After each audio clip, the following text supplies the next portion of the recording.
Welcome to Mechanicsburg Mystery Presents, a conversation with Eliot Pattison. Eliot is a lawyer specializing in international investment and trade issues. He's also the award-winning author of 15 mystery novels, 10 of them in the Inspector Shan series set in contemporary Tibet, and 5 in the Bone Rattler series, set in the years leading up to the American Revolution, the latest of which, published last month, was The King's Beast. Eliot, thank you for talking with me today. Pleasure to be with you, Bill. Thanks. Okay, let's start by getting into the Bone Rattler series. And I wonder if you could just briefly give me an overview of it, because there's quite a lot going on, both with the characters and also the historical movements going on behind it. Well, exactly, because I was trying to capture, these many events and the, dynamic before the war. The series really tracks the birth of America, and I say that in contrast to the birth of the colonies. It starts near the end of the French and Indian War and proceeds towards the outbreak of hostilities. But the premise of the book is that the real revolution was taking place during these years when the colonists were beginning to learn what it meant to be American. It was sort of an identity crisis they were going through, and very gradually they were learning what it meant to be American. Mm-hmm. And this is a slow process throughout the books, because the first one, when does the first one take place? What year? 10 years before the King's Beast, 1759. So the French and Indian War was still underway. Mm-hmm. And this is where we meet Duncan McCallum, and his character arc is fairly extensive as well, because we meet him in The King's Beast as sort of an agent for the Sons of Liberty and a friend of Ben Franklin, and off doing various tasks for him. But that's not how he started out. Right. My main characters, the core characters, are all emblematic of key events or dynamics of the age. Duncan was a member of a Highland clan that was nearly exterminated after the last Jacobite uprising in 1746. He was just a boy. He was lucky enough to be away and nurtured by relatives, became highly educated. But then, as he was about to graduate medical school in Edinburgh, a lost uncle shows up, and it turns out that the uncle was a very much wanted Jacobite rebel, and they arrested both of them and hanged the uncle and sent Duncan as a prisoner to America. Mm-hmm. Okay. Well, now along the way, of course, he acquires a number of allies and friends. Obviously, Ben Franklin is mentioned. There was a Native American Conewago as well that shows up in The King's Beast, and Sarah Ramsey as well. Her girlfriend. It's hard to describe what it's like in colonial times. She and Conewago appear in all the books, and as the series starts, she's the daughter. You meet her as the daughter of an aristocrat, a very powerful aristocrat, Lord Ramsey, who becomes Earl Milton. But she, as a young girl, was kidnapped by Iroquois Indians, Mohawks, and was raised by the Mohawks, and loved the Mohawks, and desperately did not want to leave the Mohawks when, as true authentic fact, the end of the war brought an agreement that the colonist captives of the tribes would be returned to the colonists. It's true. Many of them did not want to leave the tribes. She was forced back at the same time that Duncan makes his appearance as an indentured servant to their household. And so she is learning to become part of colonial society at the same time that Duncan is, you could say.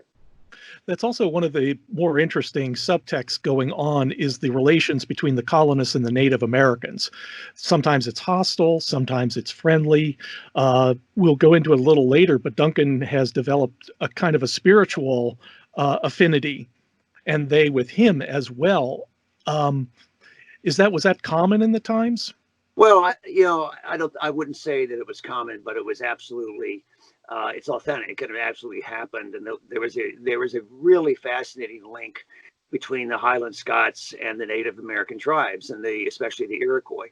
But it went on to other tribes as well. And if you study the history of in the late 18th century, early 19th century, it's very interesting that most people are quite fascinated to learn that many of the tribes were led by Scots. Really? Yeah. The chief that led the Cherokee on the Trail of Tears was named John Ross. Okay, he was a Scot. I'll be darned. And the same was true for the Creeks. A guy named McGilvery was there, led them on the wars against Andrew Jackson. Okay, and so there was a quite an affinity between the woodland tribes and the Highlanders, and it's attested to in a lot of diaries written mostly among the ranks of the military in the war, when the British officers made comments about they were very, they typically would denigrate the Highlanders as sort of crude beasts, and they treated them like beasts of burdens, and they were always the sacrificial troops, etc. in battle. But there were eyewitness reports about how a Highland regiment came into Albany, Fort Orange, and the Iroquois were stunned, and they began greeting they ran up and hugged the Highlanders like they were lost brothers, and they hit it off. Now there's a lot of theories as to why that was, but it's absolutely authentic. And so Duncan is one of these Highlanders who evolved from terror over the natives to very close affinity and as you say, a spiritual link. Mm-hmm. There's kind of an ancestral link for you as well. You have some Scottish ancestry in your background, I understand. Lots of it, yeah. I had Scots in my family that were coming over starting in the 1650s. Okay, but I had Scots also in the late 19th century that came over. So I have many branches of my family from Scotland. Mm-hmm. Yes, I have a William and Mary Moore on my mother's side came over in 1776, and they landed in Virginia and stayed there long enough to realize they didn't particularly like the slavery, and they moved to what is now northeastern Ohio. Yeah. And the family settled there for 10 generations or so after that. Unfortunately, not quite as romantic as yours, but there is an affinity there as well, I feel. I'm sure it was quite a story, though. Yeah, it is. It is. There's also, you populate your story with a number of historical figures as well, such as Ben Franklin. Daniel Boone shows up early in The King's Beast as part of a recovery of bones in Salt Lick, Kentucky. Was that? Bone Lick. Bone Lick, Kentucky. What is your purpose in using them in the story? It's a good anchor to actual history. So I want to give readers something they recognize, but sort of in a tantalizing way. And so, Boone, Ben Franklin, and a lot of other, prominent rebels at the time appear in my books. But I fleshed them out. I think, they haven't really been given their just desserts in our history books, which treat them in a very sterile way and just kind of report the facts. And here's the statistics of Daniel Boone and Daniel Boone and Ben Franklin, and all of these people were fascinating, individuals and very complex. And they weren't the stick figures that our history books make them out to be. Oh, especially Franklin with his affinity for nude air baths. You have a scene later in the book in which he's in the kitchen with the rest of the characters, and they're talking, and has affinity for dessert, and that right. love for it is just something I really found relatable. But also, you have those characters sometimes doing things that are not quite. They're actually involved in the story as well. And I won't give away the what happens in the book, but Franklin plays a very big role in the story in The King's Beast. So you're not afraid to just get them dirty, get them mixed up in your story. I think it's first of all, as I said, it's a good way to entice readers, but I think it's sort of true to them, to give them real life dilemmas that they have to fix based on, their particular skills and their particular personality. So it was fun to create a situation that would be very authentic to Franklin, which primarily has to do with scientific pursuits being censored or inhibited by the government in England, and then have him play a role in solving them. Mm-hmm. Yeah, well, that's what I loved about reading The King's Beast, is that you could read it just as a thriller. It's an adventure. It takes place in the forests of Kentucky, in Philadelphia, in London. You get all these great set piece action scenes, But at the same time, if you're willing to think about the themes that you raise, like Native American spirituality and how concepts of freedom can change based on where you are, there's a lot going on as well. The King's Beast takes place in 1769, which is like only 6 years before the war broke out in 1775. Can you give us an idea of what the political situation is between the colonies and Great Britain?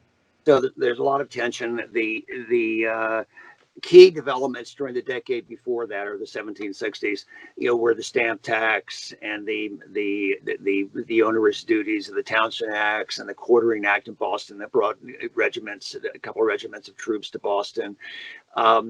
The Tea Party hasn't happened yet. The Boston Massacre is about to happen, but not quite yet. And Britain sort of created this situation by self-selecting the people they sent to America, meaning they sent people who had an axe to grind against the government, by and large, for all kinds of reasons. Criminals, or people they couldn't, that were sort of in economic servitude, or people that couldn't find religious freedom. And so, at this point, there's nearly 2 million people living in America, and quite a few of them are very disenchanted with London.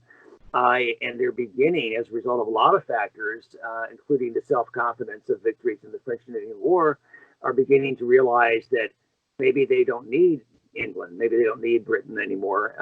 And that's at the heart of the plot lines in my books. Okay, they're finding independence, but in very practical ways. Okay, because if history books will throw in a couple paragraphs about how America discovered independence.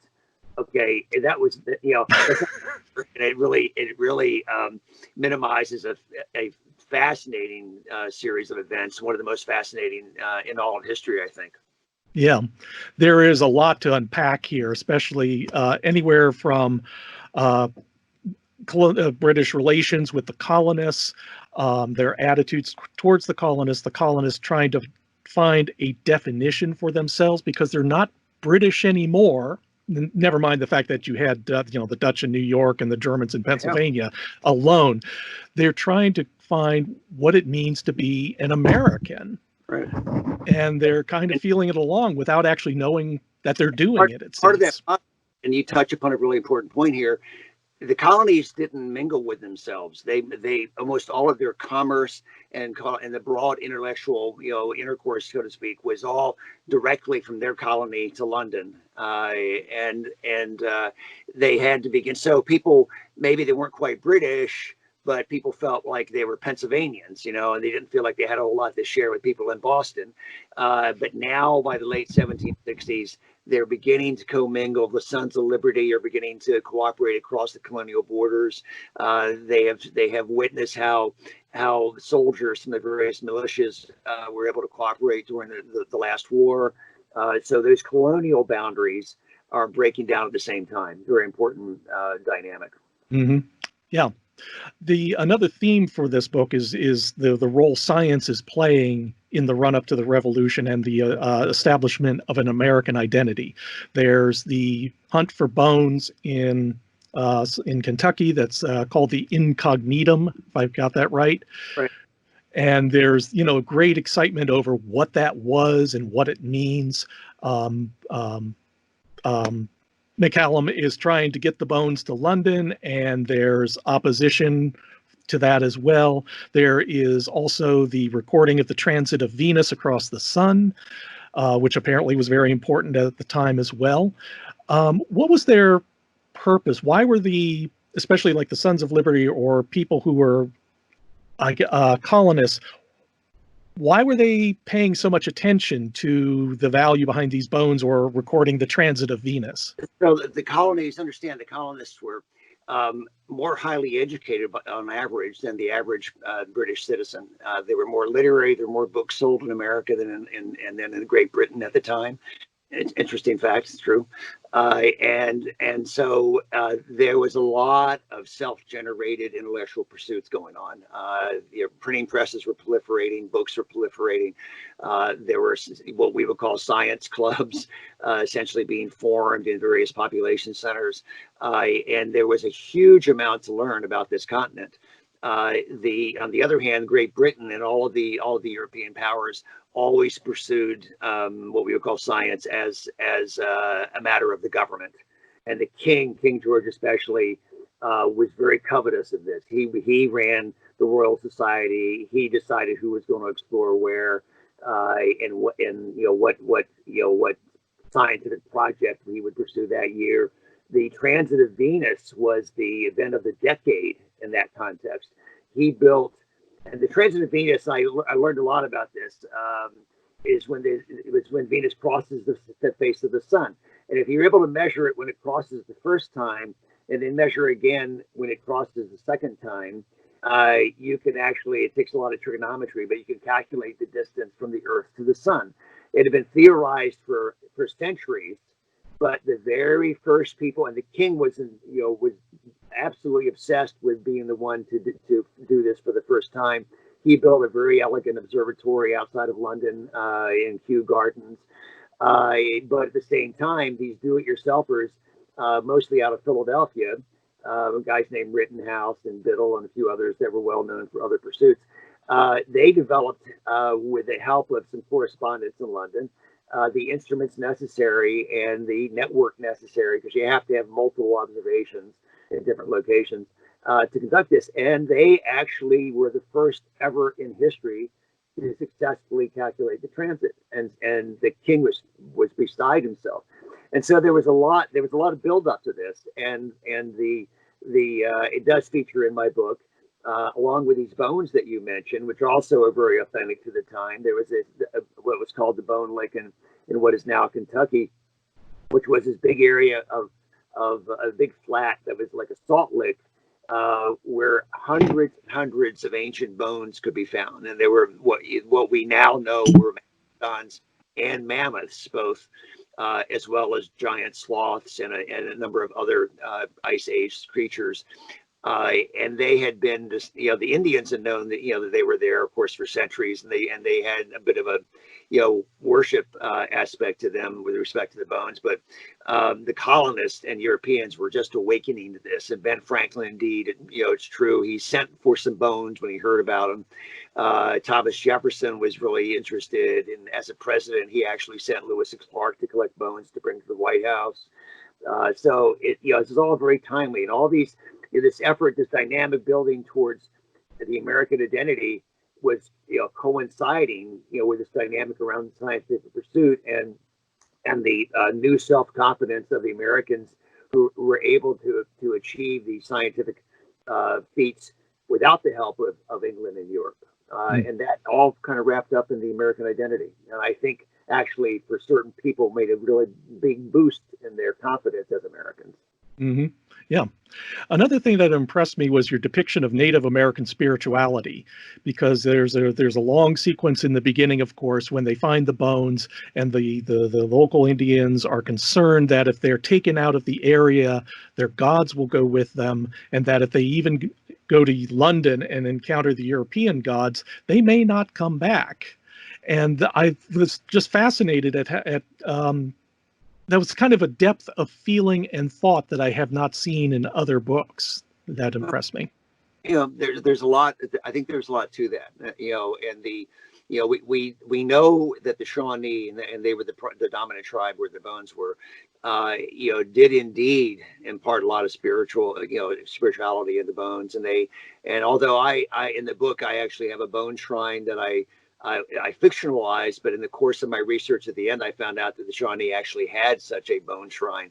And it's fascinating to me how would the tribes react to these ancient bones, and there was a great mystery, and of course their spirits, their religion, if you will, was nature based, what we would call animistic. I mean, they felt, there were giant trees that had spirits in them, and there were ancient creatures that walked the earth that had particular connections with the gods and the other side, the afterlife, and so I think it's very plausible that this sort of intense spirituality accompanied these bones. Mm-hmm. Yeah. Yeah. Another thing that impressed me was also the discussion of freedom, because the Indians obviously have a different concept. This is from Duncan's conversation with Daniel Boone, and how you can have freedom in the wilderness with also a lot of risk attendant to it, and also, of course, freedom in town that Boone would not see as being free at all, because you're bound by your business, you're being ruled by somebody else. And that's the kind of a theme. It makes sense leading up to the revolution, because it's always going to be a discussion, isn't it? And my books usually have at least one, somewhat poignant conversation about freedom, about the nature of freedom, and everybody. The idea broadly there being that everybody comes to their own notion of freedom. Okay, and the fact that they actually were thinking about freedom is something very new. And I think it's sort of part of the natural progression to the American identity, that they would have to figure out what does this mean. I actually don't have to have the government telling me what to do, but if I don't, then what should I do? They're always want to have somebody in charge, but at the same time, you don't want to have them too much in charge. Right. Yes. Well, I want to also bring up your other series, Inspector Shan, set in Tibet. I understand you visited Tibet. I have, yeah, and that's 10 books in that series, and it also features sort of abandoned and outcast people. So my protagonist, the main character, is a Chinese investigator from Beijing who was sent to prison for investigating the wrong people in Beijing, and he was sent to Tibet. To what essentially is a gulag, which is very authentic, and left to die. But essentially, he is revived, or as he sometimes says, he was reincarnated by Tibetan lamas who are also prisoners, with him. And when the local county governor has a really difficult murder to solve, he happens to discover that Shan was like the leading murder investigator in Beijing, and brings him out of prison to help him solve the crime. And then that leads to a new relationship with the governor. And at the end of the first book, he gives Shan limited freedom to work on other cases in the locality. Mm-hmm. I understand the first book, The Skull Mantra, that won the Edgar Award for best first novel. It did, right? yeah. Yes, congratulations. It was actually listed. It was also shortlisted for the Dublin Impact Literary Award, which is very rare for a mystery to be listed for that award. So I was very proud of that. Absolutely. Are you going to write more in that series? I expect I will. Right now, we've sort of put it on hold. We have 10 books, and the arc of Shan's story, came to a pretty good place in the 10th book. But I have a lot of people asking for more. I'm working up a new series that will actually build off of that series as well. Oh, that's good. That's good. And what do you see as the future of the Bone Rattler series? Well, it's going to progress towards the revolution, and my preference would be one book a year, meaning so the next book would be 1770, which is a very, very active year, both the Boston Massacre, and there was also, not as well known, but there was also a New York massacre. Now 1770, people are beginning to really become polarized and beginning to do things like, secretly hoard weapons, etc. And quite a shift in what the Sons of Liberty are about. Mm-hmm. So we're going to see a shift from, I wouldn't want to say propaganda, but obviously the promotion of American sciences and trying to negotiate a future relationship with Great Britain, to maneuvering towards actual revolt and outbreak. Right. And I didn't know this quote until last year, and I've been writing the series for several years. But as I said, this is about the formation of the American identity. And John Adams, looking back on his life and the birth of the nation, made a comment, and years after he was president, that the American Revolution didn't happen at the outbreak of hostilities. It happened in the hearts and minds of the people leading up to the war. Mm-hmm. That's what this is all about, in the hearts and minds, sort of transforming into an American identity. Mm-hmm. Well, I'm looking forward to seeing future books in this series. I was not exposed to your book until just recently, but I enjoyed it very much, and I highly recommend it to anybody interested at all in the American Revolution. That's great. Appreciate okay. Well, thank you very, very much. I appreciate you talking with us, Eliot, this for the inaugural Mechanicsburg Mystery Presents, and we'll see you all next time. Thanks very much, Bill. You're welcome. Let me